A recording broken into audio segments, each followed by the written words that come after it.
నమస్కారం కిరణ్ టీవీ భక్తి ప్రేక్షకులకి స్వాగతం. నేను మీ గాయత్రి. ప్రస్తుతం మనతో పాటు ఉన్నారు బ్రహ్మశ్రీ పోతుకూచి చంద్రమౌళి శాస్త్రి గారు. వారితో మాట్లాడదాం. నమస్కారం గురుగారు. ఓం గం గణపతయే నమః. గురుగారు, మనం అయితే జనవరిలో 2026 ఫలితాల గురించి, రాశి ఫలితాల గురించి చేసినప్పుడు చాలా మంచి రెస్పాన్స్ వచ్చింది.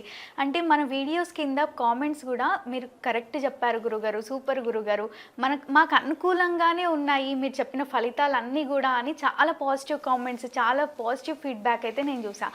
ఆ ఫీడ్బ్యాక్ అంతా చూసిన తర్వాత ఫస్ట్ ఉగాది ఫలితాలు మీతోటే చెయ్యాలి అన్నట్టుగా మిమ్మల్ని పిలిపించడం జరిగింది. సో ఈ ఉగాది సంవత్సరం మొత్తం కూడా శ్రీ పరాభావనామ సంవత్సరం అంటారు. అసలు పరాభావనామ సంవత్సరం అంటే ఏంటి? ఈ సంవత్సరం యొక్క అర్థం తెలియజేయండి గురుగారు. చాలా సంతోషం అమ్మా. ముఖ్యంగా ఏ గురువు గారైనా జ్యోతిష్యుడైనా సరే వారి యొక్క మాటలు వారు పలకరు, గ్రహాలు వారి చేత పలికిస్తూ ఉంటాయి. సాధ్యమైనంతవరకు శుభాలనే మాట్లాడేవాడు గురువు. ఇబ్బందులను గురించి, భవిష్యత్తులో జరగబోయేటటువంటి కొన్ని అనర్థాల గురించి తెలియచేయటమే గురువుకి భగవంతుడిచ్చినటువంటి గొప్ప నైజము, గొప్ప శక్తి. ఆ శక్తి అంతా కూడా మనకి నక్షత్రాలు, నవగ్రహాలు, మేము ఎప్పుడూ దాని గురించే ఎక్కువ ఆలోచిస్తూ ఉంటాం కాబట్టి అంతరిక్షం గురించి మేము చెప్పేటటువంటివి ఈ పలానా రాసుల వారు ఈ విధంగా జాగ్రత్తగా ఉండండి అని చెప్తూ ఉంటాం కాబట్టి దాన్ని అన్వయించుకొని దాన్ని చక్కగా ఆచరిస్తూ ఆదరించేటటువంటి వారికి అందరికీ కూడా నమస్కారం. మరి మనకి శోభకృతనామ సంవత్సరం అయిపోయింది. అట్లాగే ఎన్నో సంవత్సరాలు, మనకి 60 సంవత్సరాలు ఉంటాయి. మన కాలచక్రంలో 60 సంవత్సరాలు గడిస్తే ఒక యుగం అయిపోతుంది. అందులో మనకి 40వది ఈ పరాభవనామ సంవత్సరం. ప్రతి సంవత్సరానికి కూడా కొన్ని అర్థాలు ఉంటాయి అమ్మ. మనకి గతించిన వాటిల్లో విజయనామ సంవత్సరం అంటే విజయాన్ని ప్రసాదించేది, శోభకృతనామ సంవత్సరం శోభని ఇచ్చేటటువంటిది, జయనామ సంవత్సరం జయాన్ని ఇచ్చేటటువంటిది, విశ్వావసు అంటే సంపదని, విశ్వంలో ఉన్నటువంటి సంపదని, విశ్వానికి సంపదని ఇచ్చేటటువంటిది విశ్వావసు నామ సంవత్సరం. అట్లాగే ఇంకా ఎన్నో రకాలైనటువంటి మనకి 60 సంవత్సరాలకి తగ్గట్టుగా ఆ యొక్క అర్థాలు ఉంటాయి. అంటే రాశిచక్రం అలా తిరిగి వచ్చేసరికి ఈ సంవత్సరంలో ఈ విధమైనటువంటి, అంటే మన ఒక్కరికే సంబంధించింది కాదమ్మా. ఈ సంవత్సరం అంటే ఈ సంవత్సరం పేరు అనేటటువంటిది భూగోళం మొత్తానికి సంబంధించినటువంటిది. ఓకే. అందుకనే పరాభవ నామ సంవత్సరం. దీన్ని మనం 2 రకాలుగా కూడా అన్వయించుకోవచ్చు. శాస్త్రరీత్యా పరాభవము అంటే మనకి అవమానము జరుగుట, పరాభవము రే నాకు అక్కడ చాలా పరాభవం జరిగింది, మీకు తెలిసే ఉంటుంది స్టోరీలో. మనకి ఈ యొక్క దుర్యోధనుడికి పరాభవం జరిగింది అంటారు. మనకున్నటువంటి ఎన్నో చారిత్రక స్టోరీస్లు. అంటే పరాభవం అంటే ఆ అవమానాన్ని తట్టుకోలేరు. అవమానం అనే మాట వేరు, దాన్ని ఇంకొంచెం సంపుడీకరిస్తే పరాభవము. కాబట్టి ఈ అవమానము అనేటటువంటి ఈ యొక్క సంవత్సరాన్ని అందరూ కూడా అవమానాలు జరగకుండా, పరాభవాలు కలగకుండా ఉండాలంటే సమన్వయమైనటువంటి మంచి మాటల్ని మాట్లాడుతూ అందరినీ ఆదరిస్తూ ఉన్నంతలో వాత్సల్యాన్ని, ప్రేమల్ని మీరు పొందుతూ అవతల వాళ్ళకి ఇస్తూ, అట్లాగే ఎప్పుడు అవమానం కలుగుతుందమ్మా మనకి? చేయకూడనటువంటి ఏదైనా పొరపాటుగా ఒక పని చేసినా అవమానాలు ఎదురవుతాయి. లేదా అనకూడనటువంటి ఏదైనా కొన్ని మాటలు అనటం ద్వారా పరాభవం కలుగుతుంది, అంటే అవమానం కలుగుతుంది. అవతల వాళ్ళు మనల్ని అవమానిస్తారు. అట్లాగే అనుకున్న పని అనుకున్న సమయానికి చేయకపోయినా అది ఉద్యోగ ధర్మంలో కావచ్చు, రాజకీయ ధర్మంలో కావచ్చు, కుటుంబ ధర్మంలో కావచ్చు, విద్యార్థులకైతే విద్యాధర్మంలో కావచ్చు, ఏదైతే అనుకున్నట్టుగా జరగలేదో అప్పుడు కంపల్సరీ కాలం మనకి పరాభవాన్ని మిగులుస్తుంది, అవమానాన్ని ఇస్తుంది. కాబట్టి ఈ పరాభవ నామ సంవత్సరంలో అందరూ కూడా తమకిష్టమైనటువంటి దైవాన్ని ఆరాధించుకొని ఉదయాన్నే చక్కగా లేస్తూనే మీకు ఆ రోజును కలిగేటటువంటి అవమానాలు లేకపోతే పరాభవాలని కూడా ఎదిరించేటటువంటి శక్తిని ఇవ్వమని ఆ పరాశక్తిని పరాభవము అంటే అమ్మ, ఇప్పుడు పరాశక్తి అంటే శక్తిని మించినటువంటి పరదేవత లేదు అని అర్థము. ఓకే. పరాభవము. భవం. భవము అంటే అనేక రకమైనటువంటి సంపదలు కలిగినటువంటిది అని కూడా మనం చెప్పుకోవచ్చు. భవము భోగము భాగ్యము. కాబట్టి మనము అవమానాన్ని అనుకోవాలి శాస్త్రరీత్యా.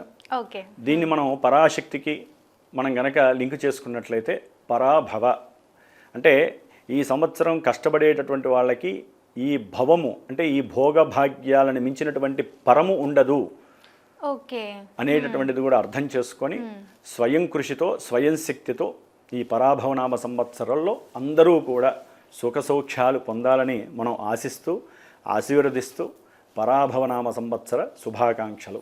గురుగారు, ద్వాదశ రాశుల వారందరికీ కూడా ఉగాది నుంచి ఎలా ఉండబోతుంది అంటే గ్రహాల రీత్యా ఎలాంటి మార్పులని చూడొచ్చు? ముందుగా మేషరాశి వారి గురించి తెలియజేయండి. మేషరాశి వారికి ఈ యొక్క కొత్త సంవత్సరంలో ఆదాయము 11, వ్యయము 5, అట్లాగే రాజపూజ్యము 2, అవమానము 4. అంటే ముఖ్యంగా మేషరాశి వారు అంటే ఈ 2026 సంవత్సరం నుంచి 2027 సంవత్సరం వరకు ముందు ఎవరైనా ఆశించేది ఏంటంటే మా యొక్క ఆదాయం ఎంత, అంతే, మా ఖర్చు ఎంత. సరే, తర్వాత రాజపూజ్యం, ఏదైనా రాజభోగ్యాలు ఉన్నాయా గౌరవం మనం అనుకుంటే వచ్చేది కాదు, పోయేది కాదు, డబ్బు మాత్రం నాకు కావాలి అని ఎవరైనా ఆశిస్తారు. కాబట్టి తప్పులేదు. ధనం మూలం జగత్తు. ధనాన్ని బట్టి మన యొక్క అవసరాలన్నీ ఆధారపడి ఉన్నాయి. కాబట్టి ఏమైనా ఆస్తులు వచ్చేవి ఉన్నాయా? చాలా విపరీతమైనటువంటి ఆస్తులు కూడబెట్టుకుంటారని కూడా చెప్పుకోవచ్చు. ఎందుకంటే వీళ్ళ యొక్క ఆదాయము 11 అన్నారు. అంటే ఇక్కడ ఇంకొక విషయం ఏంటంటే ఈ రాశి వాళ్ళకి ఆదాయం బాగుంది కదా అని చెప్పి వచ్చే రాశులన్నీ కూడా ఆదాయాలు బాగుండవు కదా, వాళ్ళు నిరుత్సాహపడక్కర్లేదు. ఇక్కడ మన యొక్క జ్యోతిష శాస్త్రంలో కొన్ని లెక్కలు వేసి చేసేటటువంటివి ఆదాయ వ్యయాలు, రాజపూజ్యాలు, అవమానాలు. కానీ ఈ మేషరాశి వారు ఆవేశాన్ని తగ్గించుకొని ఆలోచనాపూరితంగా గనక అడుగులు ముందుకు వేసినట్లయితే, ఎందుకంటే వీరికి ఆలోచనలు ఎక్కువ ఉంటాయి. ఏ పనైనా సరే స్వయం శక్తితో అవతల వాళ్ళ చేత మాట పడకుండా వాళ్ళు 10 నిమిషాలు సమయం ఇస్తే 8 నిమిషాల్లో చాకచక్యంగా చేసేటటువంటి ఆదుర్ద ఉన్నటువంటి వారు మేషరాశి వారు. తొందరపాటు ఎక్కువ. ఎందుకంటే అమ్మా, చంద్రుడు ఈ రాశిలో మేషరాశిలో అశ్విని నక్షత్రం 1, 2, 3, 4 పాదాలు, భరణీ నక్షత్రం 1, 2, 3, 4 పాదాలు, కృత్తికా నక్షత్రం 1వ పాదం. ఈ 3 నక్షత్రాల కలయికే మేషరాశి. ఓకే. అంటే ఈ నక్షత్రాలు వాళ్ళు ఎవరన్నా ఉన్నా కూడా చూచే, చోళ, లీలు, లేలో, ఆ అనేటటువంటి అక్షర సముదాయం. ప్రతి పేరులో కూడా మొదటి అక్షరం ఉంటుంది. కొంతమందికి ఏంటంటే నక్షత్రాలు రాశులు తెలియవు కాబట్టి ఈ యొక్క అక్షరాల్లో ఎక్కడైనా అక్షరం వాళ్ళ మొదటి పేరులో ఉంటే వారు కూడా మేషరాశి కింద అన్వయించుకోవచ్చు. ఓకే. పూర్తిగా ఇదే జరుగుతుందని భ్రమలో మాత్రం ఉండకూడదు. ఎందుకంటే జన్మజాతకం అనేది మనకి ముఖ్యంగా ఉంటుంది కదా, దాన్ని బట్టి నిర్ణయమే ఉంటాయి ఈవెంట్స్ అన్నీ కూడా. ఓకే. ఇదేంటంటే మనసుకి సంబంధించినటువంటి కొన్ని స్పందనలు, మన కోరికలను నెరవేర్చుకునేటటువంటి పరిస్థితులు ఈ యొక్క గ్రహాలు తిరుగుతూ ఉంటాయి ఎప్పుడు కూడా. అవి నిలబడవు, మనలాగా కూర్చోవు, నిద్రపోవు, అట్లాగే పనులు చేసుకో, వాడి పనుల్లో ఒకటే తిరుగుతూ, సూర్యుడి చుట్టూ తిరుగుతూ భూమి మీద ఉన్నటువంటి వాళ్ళ మీద కిరణాలు వెదజల్లుతూ ఉంటాయి. కాబట్టి భూమి మీద మనం జీవంగా ఉన్నాం కాబట్టి మన మీద ఆ యొక్క వైబ్రేషన్స్ ఎక్కువగా ఉంటాయి. కాబట్టి మరి ఈ మేషరాశి వారికి ఈ ఉగాది పర్యంతం కూడా గురుడు అతిచారత్వాన్ని పొంది ఉన్నాడు. గురుణ్ణి ఎందుకు తీసుకుంటాం? ఆయన సంవత్సరానికి ఒక రాశిని మారుతూ ఉంటాడు లెక్క ప్రకారం. ఓకే. మనకి పుష్కరాలు వస్తూ ఉంటాయిగా, గంగా పుష్కరాలు, సరస్వతి, యమున. ఈసారి యమునా నది పుష్కరాలు నవంబర్లోనే ఇప్పుడు వస్తాయి. అంటే ఆయన సంవత్సరానికి ఒక రాశి మారాల్సింది మేషరాశి వారికి ఈసారి దాదాపుగా వారికి గురుడు చాలా అత్యంత యోగాన్ని ఇచ్చేవాడు, భాగ్యాన్ని ఇచ్చేవాడు. అసలు గురుడు అంటేనే సిరి సంపదలు, వివాహ యోగ్యత, సంతాన ప్రాప్తి, మంచి వాక్కుని, తేజస్సుని, అనుకున్నటువంటి పనుల యందు ఆసక్తితో కూడినటువంటి విజయ లాభాన్ని ఇచ్చేటటువంటి వాడు గురుడు. అన్ని గ్రహాలలో కల్లా శుభత్వాన్ని ఇచ్చేది ఆయనే. ఆయన దృష్టి పడినటువంటి రాశులన్నీ కూడా సంప్రోక్షణవుతాయి. ఆయన గురువు యొక్క దృష్టి ఏ రాశి మీద పడ్డా, ఎవరితో ఆయన కలిసి ఉన్నా ఈ యొక్క గురుడు యొక్క అత్యంత శక్తులన్నీ కూడా వాళ్ళకి వెళ్తూ ఉంటాయి. మరి అటువంటి గురుడు వక్రించి మనకి దాదాపుగా ఏప్రిల్ మొదటి వారం వరకు ఉంటాడు. ఆయన మార్చి ఎండింగ్ వరకు కూడా మిథున రాశిలో ఉంటాడు మేషరాశి వారికి. తర్వాత ఆయన జూన్ 1 వరకు కూడా అక్కడే రుజుమార్గంలో ప్రయాణం చేస్తూ మిథున రాశిలో జూన్ 1వ తారీఖుకి కర్కాటక రాశి, మిత్ర రాశి, ఉచ్చ రాశిలోకి వస్తాడు ఆయన. ఓకే గురుగారు. అంటే మంచి శక్తివంతమైనటువంటి రాశి అంటే కర్కాటకం ఆయనకి. శుభాలన్నీ ఇందాక మీరు అడిగిన శుభాలన్నీ అక్కడే జరుగుతాయి. తర్వాత మళ్ళీ అక్టోబర్ 31 నుంచి కూడా జనవరి 24 వరకు కూడా గురుడు ఆయన యొక్క మిత్రరాశి అయినటువంటి సింహరాశిలోకి ప్రవేశాన్ని చేస్తూ ఉంటాడు ఆయన. ఈ యొక్క సింహరాశిలో జరిగినప్పుడు అంటే ద్వితీయార్థంలో అత్యంత శుభ ఫలితాలు కలుగుతాయి కొంతమందికి, ఓకే, ఈ మేషరాశి వారికి. ఇప్పుడు ప్రస్తుతానికి ఈ అతిచారత్వ దోషం అనేటటువంటిది విద్యార్థులకి, వ్యాపారస్తులకి, రియల్ ఎస్టేట్ వ్యాపారులకి, రాజకీయ నాయకులకి పర్థం లేనటువంటి జీవితం గడుపుతున్నట్టుగా ఉంటుంది ఈ దోషం వల్ల. గురువు అతిచారత్వం దోషం అమ్మ, వక్రత్వమే దోషము. దాంట్లో ఏదో ఒక రాశి నుంచి ఇంకో రాశికి వెళ్ళి మళ్ళీ వెనక్కి రావటం అనేది వక్రత్వం, అది వేరు. అక్కడికి వెళ్తాడు, అక్కడి నుంచి సింహరాశిలోకి వస్తాడు, జనవరి 24న మళ్ళీ వెనక్కి వస్తాడు ఆయన.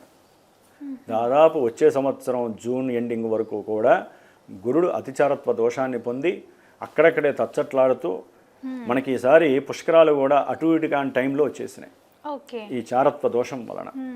అందుకని మనకి ఎన్నో ఉన్నాయమ్మా ఈ యొక్క దోషాల్లో, వక్రగమనాలని రకరకాలు చాలా ఉంటాయి. వాటిల్లో ఇది అతిచారం చాలా దోషప్రదమైనది, ముఖ్యంగా శుభుడికి రాకూడదు. అందుకనే ఈ మేషరాశి వారు జూన్ 1 వరకు కూడా దాదాపుగా ప్రయాణాల యందు కొంచెం అలసట ఉంటుంది. ఓకే, చదువుకునేటటువంటి విద్యార్థులు కానీ విదేశాలకి వెళ్ళాలి అనేటటువంటి వారికి కానివ్వండి, కొంచెం అనుకున్న కార్యక్రమాలలో ఆలస్యం కలుగుతూ ఉంటుంది. అవుతుందా లేదా అనేటటువంటి ఒక అపోహ చిత్రీకరింపబడుతూ ఉంటుంది మేషరాశి వారికి, గురుబలం లేక. గురుడు 3లో ఉంటే దోషం మేషరాశి వారికి. జూన్ 1వ తేదీ వరకు కూడా వీరికి బంధుమిత్రాదులతో కొన్ని ఇబ్బందులు, ఆటంకాలు, ఒకవేళ ఎవరికైనా వీరు అప్పిచ్చినా లేకపోతే వారి నుంచి అప్పు తీసుకున్న రకరకాలైనటువంటి మానసిక సంక్షోభాలు, విపరీతమైనటువంటి మానసిక ఒత్తిడి వీరిని కలగజేస్తూ ఉంటుంది. అట్లాగే దూర ప్రయాణాలకు వెళ్ళాలి అని విద్యార్థులు కొంతమంది ఎన్నో ఎగ్జామ్స్ రాస్తూ ఉంటారు. ఆ ఎగ్జామ్స్కి రాసే విషయంలో కూడా వీరికి అంత పటుత్వం దొరకదు. అంటే జ్ఞానం అనేటటువంటిది ప్రేరేపింపబడదు. అందుకని కొంచెం గురుబలాన్ని వీరు జూన్ 1 వరకు కూడా మేషరాశి వారు గురువు యొక్క స్తోత్రం ఉంటుందమ్మా. దేవానాంచ ఋషీనాంచ గురుం కాంచన సన్నిభం బుద్ధిభూతం త్రిలోకేశం తం నమామి బృహస్పతిం అనేటటువంటి ఈ స్తోత్రాన్ని నిత్యము 16 సార్లు చదువుకుంటూ దాదాపుగా జూన్ 1 వరకు కూడా ఈ మంత్రాన్ని పార్టిసిపేట్ చేయాలి. అట్లాగే దక్షిణామూర్తి వారి యొక్క గురవే సర్వలోకానాం అనేటటువంటి స్తోత్రాన్ని కూడా పారాయణ చేసుకుంటూ ఉంటే వీరికి గురుబలం అనేటటువంటిది లేనిది వీరు సృష్టించుకోవాలి, పెంచుకోవాలి.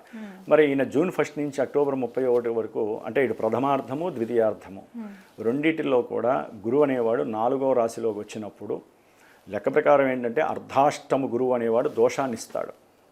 కానీ మేషరాశి వారికి విద్యార్థులకి ఉన్నతమైనటువంటి విద్యా యోగాలని, విద్యలో మంచి ప్రావీణ్యతని, పోగొట్టుకున్నటువంటి కొన్ని విద్య సరైనటువంటి సమయంలో కొంతమంది చదువుని వదిలేసి 2-3 ఏళ్ళు లేకపోతే 10 ఏళ్ళ తర్వాత ఎగ్జామ్స్ రాయాలి, చదవాలనే కోరికలని ఈయన ప్రసాదిస్తాడు మేషరాశి వారికి. పునః మళ్ళీ ఆ భావాన్ని కలిగజేసేటటువంటి స్థాయిని ఈ యొక్క మేషరాశి వారు పొందుతారు. అట్లాగే ఏదైనా పెద్ద భవనాలు కట్టుకోవాలి, మంచి పెద్ద స్థలం కొనుక్కోవాలి. 100-60 కూడా పోయినాయి. ఒకప్పుడు 60 గజాలు ఉంటే చాలు, 100 గజాలు ఉంటే చాలా అనుకుంటారు. రేట్లు పెరిగినా సరే వీరి యొక్క కృషి ఎలా ఉంటుందంటే అమ్మ, అచంచలమైనటువంటి కృషితో అంటే కొనుక్కోవాలి అని కంపల్సరీ ఆ కోరిక ఉంటుంది చూసారా, బలీయమైనటువంటి కోరిక. ఆ బలీయమైనటువంటి కోరిక వీరు డబ్బులు పెట్టైనా కొనుక్కోగలుగుతారు దాచుకున్న డబ్బులతో, లేదా మాత్రార్జితం తల్లి తరపు బంధువుల నుంచి కానీ తల్లి తరపు నుంచి కానీ వచ్చేటటువంటి, తండ్రి నుంచి వచ్చేటటువంటి ఆస్తుల పరంపర అయినా సరే, ఉన్నతమైనటువంటి స్థలాలు, ఉన్నతమైనటువంటి గృహయోగాలు, పెద్ద పెద్ద బంగళాలు లాంటివైనా సరే కొంతమందికి వస్తాయి. కొంతమంది చక్కగా వడ్డీకి తీసుకొనైనా సరే మంచి గృహ నిర్మాణం చేసుకొని ఆనందంగా కొత్త నూతన గృహ ప్రవేశాలు చేసే అదృష్టాన్ని కూడా మేషరాశి వారు అక్టోబర్ 31 వరకు కూడా కొంచెం గురుడు చక్కగా ఇస్తారు. ఓకే, ఆరోగ్య రీత్యా ఎలా ఉంది గురుగారు? వీరు ఇందాక చెప్పినటువంటి ఈ మధ్యకాలంలో మేషరాశి వారికి ఆరోగ్యరీత్యా అంటే ఏలినాడి శని ప్రభావం అమ్మ. ఏలినాడి శని ప్రభావం కర్మల్ని పీడించేటటువంటి స్థితిని కలిగి ఉంది. ముఖ్యంగా ఈ శని భగవానుడు జూన్ 3వ తేదీ 2027 వరకు కూడా మీనంలోనే ఉంటాడు. ఓకే. అందులో ముఖ్యంగా మే 17, 2026 నుంచి ఈ శని భగవానుడు రేవతి నక్షత్రంలోకి వచ్చినప్పుడు 1,00,000 నరాలకి సంబంధించినటువంటి సమస్యలు వస్తాయి. పాద బాధలు ఎక్కువ అవుతాయి. చర్మ సంబంధిత రోగాలు అధికంగా ఉండి వీరిని బాధ పెడతాయి. ఆ హాస్పిటల్స్కి వెళ్ళాల్సి వస్తుంది, ఔషధాలు తినాల్సి వస్తుంది. ఇట్లా ఎన్నో రకాలైనటువంటి ఆ దీర్ఘకాలిక అనారోగ్యాలు ఉన్నటువంటి వారు కొంచెం శనిగ్రహానికి సంబంధించినటువంటి జపాన్ని దానాదుల్ని కంపల్సరీ చేసుకోవాలి. శనిగ్రహ హోమాన్ని వారు కూర్చొని చక్కగా ఆయనకి సంబంధించినటువంటి వృక్ష సంపద అయినటువంటి జువి చెట్టు ఏదో ఉంటుంది కదా, దాంతో చక్కగా హోమాన్ని చేసుకోవాలమ్మా. ఓకే. నువ్వుల నూనెతో నిత్యము దీపారాధన చేయాలి. 8 ఒత్తులు వేసి దీపారాధన చేసి శనీశ్వరుడు యొక్క దశరథ కృత శని స్తోత్రం అని ఉంటుంది, లేదా శనిగ్రహానికి సంబంధించినటువంటి స్తోత్రాలు ఉంటాయి. కంపల్సరీ అవి నిత్యము 8 సార్లన్నా చిన్న చిన్నవే కాబట్టి చదువుకోవాలి. లేదా నీలాంజన సమాభాసం 19 సార్లు చదువుకోవాలి. చదువుకొని ప్రతి శనివారము ఉపవాస దీక్షలు ఉంటే వీరికి ఉన్నటువంటి అనారోగ్యాలన్నీ నిదానంగా మటుమాయమవటానికి ఎక్కువ అవకాశాలు ఉంటాయి.